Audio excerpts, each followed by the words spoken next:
Problem से solution तक, astro तक, नो योर फेट। सबसे पहला जो पॉइंट है, जो बिंदु है, वो विवाह की रेखा है। विवाह की रेखा आपके सबसे छोटी उंगली के नीचे बराबर पैरेलल में एक रेखा होती है छोटी सी, उसे हम विवाह की रेखा कहते हैं। ये क्या क्या बता सकती है? देखिए, विवाह की रेखा जितनी साफ होगी और जितनी स्पष्ट होगी, विवाह का तय होना और वैवाहिक जीवन का अच्छा होना निश्चित होगा। विवाह रेखा का साफ सुथरा होना, क्लियर होना, जल्दी विवाह करवाता है और अच्छा विवाह करवाता है। विवाह रेखा अगर धुंधली है, अगर टेढ़ी मेढ़ी है, तो विवाह तय होने में भी दिक्कत आएगी और वैवाहिक जीवन में भी बाधा आएगी, विवाह चलने में भी मुश्किलें पैदा होंगी। विवाह की रेखा अगर आगे जा करके दो भागों में बंट जाती है, तो ये विच्छेदन की सूचना देता है, ये सेपरेशन की सूचना देता है। अगर विवाह की रेखा आगे जाकर के नीचे की ओर झुक जाती है, तो विवाह बहुत विलंब से होता है, साथ ही साथ वैवाहिक जीवन अच्छा नहीं होता है। विवाह रेखा अगर क्रॉस करके लाइन सूर्य के पर्वत पे चली गई हो, अगर सूर्य रेखा तक पहुंच गई हो, या विवाह रेखा पर तिल हो, तो विवाह के बाद व्यक्ति का पतन हो जाता है। बहुत सारे लोग कहते हैं ना कि जब से मेरी शादी हुई, मैं जिंदगी में डाउनफॉल पे पहुंच गया, मेरी जिंदगी में केवल रुकावट आ रही है, जिंदगी आगे नहीं बढ़ पा रही है।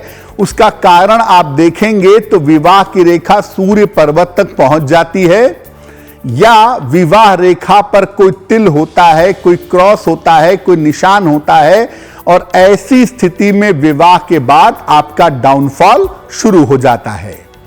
बहुत सारे लोग ऐसे होते हैं कि विवाह के बाद वो जीवन में बहुत तरक्की करते हैं, बहुत ऊंचाइयों तक पहुंचते हैं। ऐसे लोगों की विवाह रेखा बिल्कुल साफ और बिल्कुल स्पष्ट होती है, सही तरीके से सीधे रास्ते पर चलती है।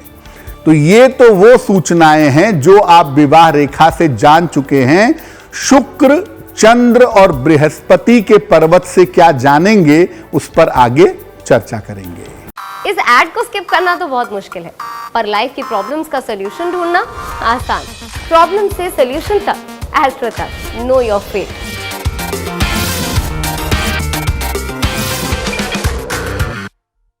शुक्र, चंद्र और बृहस्पति, यानी शुक्र, चंद्रमा और बृहस्पति, ये तीनों विवाह के बारे में क्या बताते हैं? अगर अंगूठे के नीचे का जो स्थान है, यानी शुक्र पर्वत का जो स्थान है, अगर ये दबा हुआ है, इस पर जाल है रेखाओं का नेट बना हुआ है, या इस पर तारा बना हुआ है, तो ये वैवाहिक जीवन को छिन्न भिन्न कर देता है, वैवाहिक जीवन को खराब कर देता है। अगर चंद्रमा के पर्वत पर, इस पर्वत पर अगर आपके दाग धब्बे हों या तिल का निशान हो, तो ऐसी स्थिति में आप समझिए कि विवाह बहुत विलंब से होता है। इन्हीं दोनों पर्वतों से मुख्य रूप से विवाह होने के लक्षण देखे जाते हैं कि शादी कब होगी या नहीं होगी। जब विवाह होने का समय बहुत निकट आ जाता है, तब शुक्र और चंद्रमा का पर्वत हल्का गुलाबी हो जाता है, या आपके हाथों की हथेलियां गुलाबी आभा वाली हो जाती हैं, और तमाम छोटी छोटी रेखाएं एकदम से बन जाती हैं जो ऊपर की तरफ जाती हैं, जिन्हें हम प्रभाव रेखा कहते हैं। बृहस्पति पर्वत पर क्रॉस हो, जो पहली उंगली के नीचे वाला हिस्सा है, अगर इस पर्वत पर क्रॉस हो या भाग्य रेखा से, जीवन रेखा से इसका संबंध हो, तो व्यक्ति प्रेम विवाह करता है।